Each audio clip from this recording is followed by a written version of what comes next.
میں نہیں سمجھتا کہ وہ اپنے گرد اس نے جو یہ فلا تزکوا انفسکم، اس نے جو اپنے گرد تزکیہ نفس کا ایک مصنوعی حالہ بنا لیا ہے، کبھی بھی وہ اس حالے سے نکل سکے گا اگر اس حدیث سے بھی آنکھ نہ کھلی۔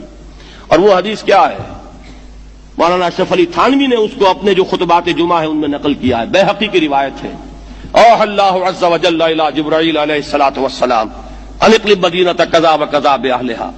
اللہ نے حکم دیا حضرت جبرائیل کو فلاں فلاں بستیوں کو الٹ دو اس کے رہنے والوں سمیت۔ قال فقال، حضور نے فرمایا، اس پر حضرت جبرائیل نے عرض کیا بارگاہ خداوندی میں،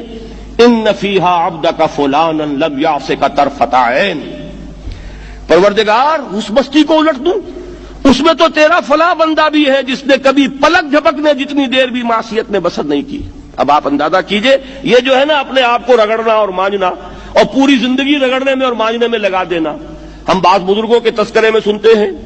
اتنے اللہ والے تھے، اتنے اللہ والے تھے کہ ان کا گھوڑا بھی کوئی مشکوک دانہ نہیں کھاتا تھا، اور وہ خود جو ہے وہ انگریز کی عدالت میں بیٹھے ہوئے اور انگریز کی نوکری کر رہے تھے۔ یہ ہے وہ مائکروسکوپک اور مائکروسکوپک کا عدم توازن، طاغوت کی چاکری کر رہے ہیں، انگریز کی ملازمت کر رہے ہیں، انگریز کے قانون کی تنفیذ کے اندر اعلی کار بن رہے ہیں، لیکن ذاتی تقوی اور ذاتی نیکی اور ذاتی للہیت جو ہے اس کا معیار یہ ہے کہ ان کا گھوڑا بھی مشکوک چارہ اور مشکوک کھانا نہیں کھا سکتا۔ یہ ہے وہ عدم توازن، اس کو نوٹ کیجئے گا، جس کو کہ اس حدیث میں محمد الرسول اللہ صلی اللہ علیہ وسلم نے واضح کر دیا کہ حضرت جبرائیل عرض کرتے ہیں کہ اللہ فلاں بستی کو الٹ دوں، اس میں تو تیرا فلاں بندہ بھی ہے جس نے پلک جھپکنے جتنی دیر بھی معصیت میں بسر نہیں کی۔ ذاتی نیکی کا اب اس سے اونچا کوئی مقام کوئی شخص مجھے اگر بتا سکے تو میں اس کا مرید ہو جاؤں گا۔ اس سے اونچا کوئی مقام ہوگا کہ آنکھ جھپکنے جتنی دیر بھی کسی نے معصیت میں بسر نہیں کی، ذاتی نیکی کی معراج۔ لیکن حکم کیا ہوا بارگاہ خداوندی سے؟ قال فقال، حضور نے فرمایا، اللہ تعالیٰ نے حکم لیا جبرائیل کو، اقلب علیہ وعلیہ، الٹو اس بستی کو، پہلے اس بدبخت پر پھر دوسروں پر۔ کیوں؟ فإن وجهه لم يتمعر في ساعة قط، اس لیے کہ اس کا چہرہ کبھی میری غیرت میں سرخ نہیں ہوا، اس چہرے کا رنگ نہیں بدلا۔ بے غیرت انسان، بدیاں پھیلتی رہیں، میرے دین کو روندا جاتا رہا، میری شریعت کی دھجیاں بگڑتی رہیں، عوامر کا مذاق اڑایا جاتا رہا، نواہی کے لیے دنیا کے اندر جن چیزوں سے میں نے روکا اس کے لیے فلسفے تراشے گئے، اور یہ لگا رہا مست رکھو ذکر و فکر صبح گاہی میں اسے، یہ سوائے ذاتی اپنے اس اصلاح کے اور ذاتی تقوی کے اور ذاتی نیکی کے اور ذاتی عبادت گزاری کے یہ میدان میں نہیں آیا، اس کا خون نہیں کھولا کبھی، اس کے چہرے کا رنگ متغیر نہیں ہوا، لہذا یہ دوہرا مجرم ہے۔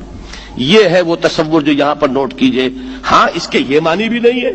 کہ نماز بھی نہیں پڑھ رہے، روزہ بھی نہیں رکھ رہے، اقامت دین کے کارکن ہیں، فرض نماز آ گئی ہے وہ چلی جا رہی ہے، جماعت کا کوئی اہتمام نہیں ہے۔ اب یہ دو انتہائیں ہیں، ایک انتہا یہ کہ وہ تزکیہ نفس جو ہے اسی میں وہ رگڑنے اور مانجنے کا عمل جاری ہے، ایک یہ کہ اس کا سرے سے کوئی تعلق ہی نہیں، اپنی ذات سے بحث ہی نہیں۔ وہ کیفیت وہ ہو گئی ہے جو یہود کی آئی ہے قرآن مجید میں کہ تامرون الناس بالبر وتنسون انفسکم وانتم تتلون الکتاب، کیا تم لوگوں کو نیکی کا حکم دیتے اور اپنے آپ کو بھول جاتے ہو؟ یہ دوسری انتہا ہے۔ پھر وہی بات عرض کروں گا، وہی بال سے زیادہ باریک اور تلوار کی دھار سے زیادہ تیز راستہ ہے جس پہ چلنا ہوگا کہ نہ یہ ہو کہ وہ مبالغہ ہو رہا ہو، اپنی ذاتی اصلاح میں تو مبالغہ کی حد تک آگے جا رہے ہیں، اور دوسرے یہ کہ اپنے دین کی تبلیغ و اشاعت، اقامت دین کی جدوجہد، اس کا کھانا ہی نہیں کھولا زندگی میں، وہ کھاتا ہی نہیں کھلا ہے۔ یہ ایک انتہا ہے۔ دوسری انتہا یہ ہے کہ انسان یہ سمجھے اپنے آپ کو کہ میں تو مجاہد فی سبیل اللہ اور دین کا کارکن اور دین کا میں اللہ کے دین کو قائم کرنے کی جدوجہد